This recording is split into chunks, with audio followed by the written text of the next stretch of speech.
Ekor babi kecil ini sangat keren. Dia mengambil momentum dan kemudian menabrak pagar. Si angsa berkata, si babi kecil itu gila tidak ya? Si kambing berkata, cukup bagus ya. Setelah itu Wilbur terus mencoba satu kali lagi. Si kuda berkata, betul dia gila. Wilbur marah melirik si kuda. Dan setelah kali sebagai bunuh diri ini, akhirnya pagar dikalahkan. Setelah itu dia langsung berlari ikut mobil. Kenapa si babi kecil tekad begitu? Ternyata awalnya dia hanya sebagai babi kecil biasa. Tapi karena tubuhnya terlaku kecil jadi tak bisa merebut makanan. Dia memegang kapak berniat membawanya menjadi babi guling. Karena dengan tubuh kecil sekarang, dia susah untuk hidup. Tapi anak kecil Van baru melihat Wilbur sudah langsung memutuskan memeliharanya. Setiap hari dia memeluknya di hati. Bahkan membawanya ke kelas dan ditangkap oleh guru. Dia masuk si babi dalam tempat tidur bayi dan diejek orang lain. Sampai malam dia memeluknya dan menyanyinya dengar, bahkan mandinya.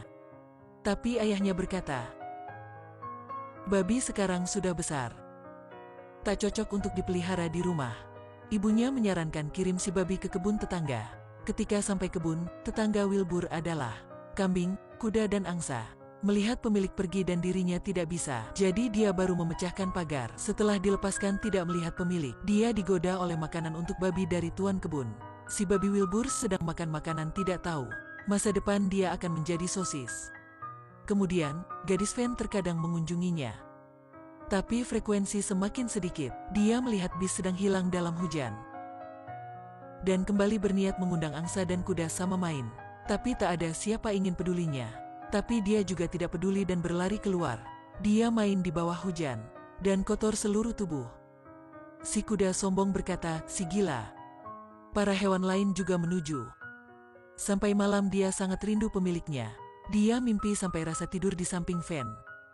Rindu kalimat ucapan selamat tidurnya. Tiba-tiba, selamat tidur babi kecil. Wilbur mencari di mana-mana juga tidak melihat siapa. Suara itu menyuruhnya tidurlah. Dan berkata besok dia akan muncul.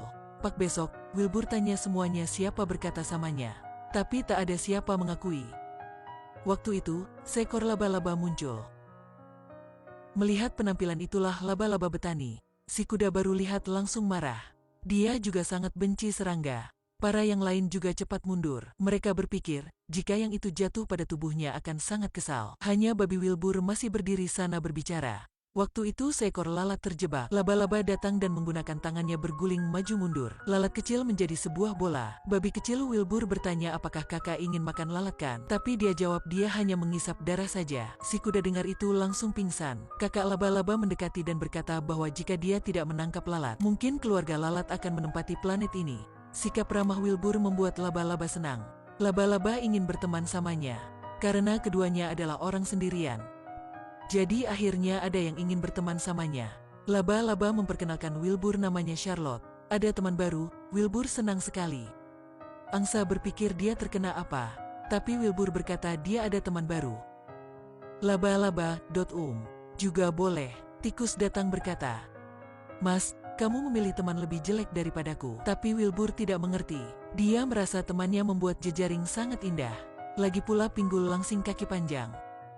Charlotte mendengarnya sangat puas. Dia merasa teman ini pasti tidak mengecewakannya.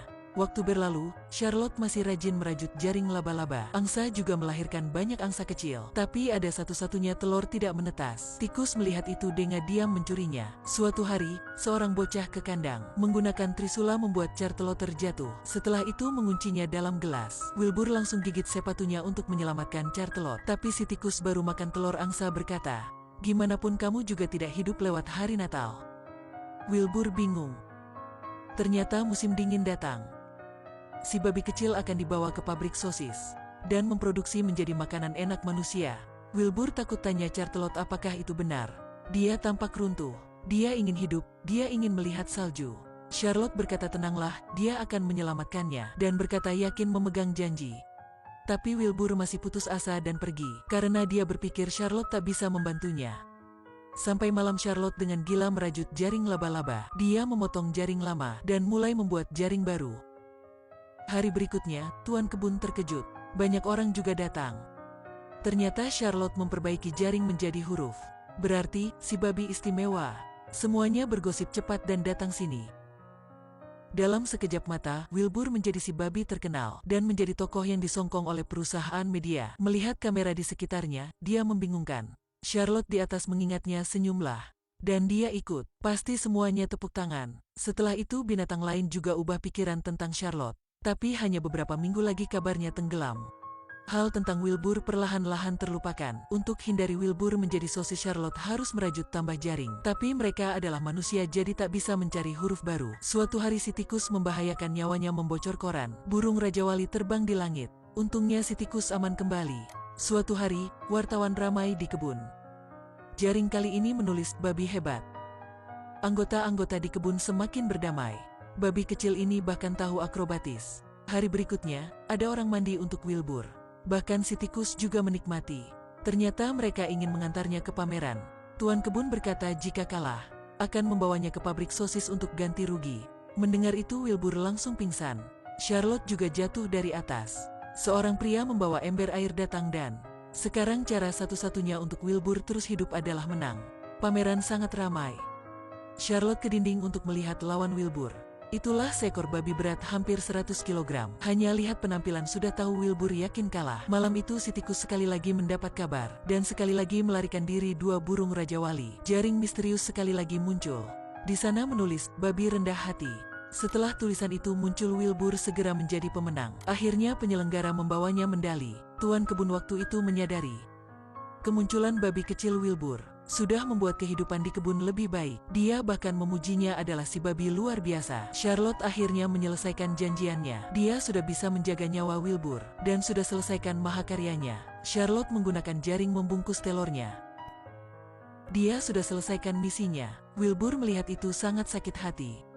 Tapi inilah aturan kehidupan. Misi Charlotte merupakan membantu nyawa lain bisa diteruskan. Melihat Charlotte sedang hampir mati, Wilbur menangis. Hal satu-satunya dia bisa lakukan itulah mengantar anak Charlotte ke kebun. Melihat Wilbur pergi, Charlotte akhirnya bisa berpulang damai. Setelah ke kebun, Wilbur melihat jaring lama dan sangat sedih. Para anggota lain juga membungkuk, tampak sedang memperingati Charlotte. Setelah itu mereka bersama menjaga anak Charlotte. Wilbur juga menerima salju pertama dalam hidupannya. Para bunga salju seperti jelma Charlotte dari langit.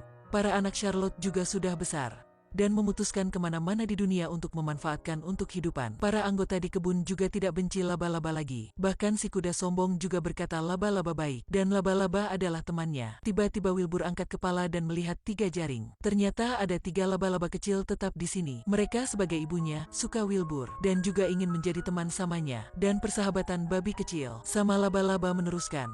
Seorang teman serta satu janjian. Tak perlu tahu apa dalam hati orang lain, karena Anda adalah temanku. Dan persahabatan kita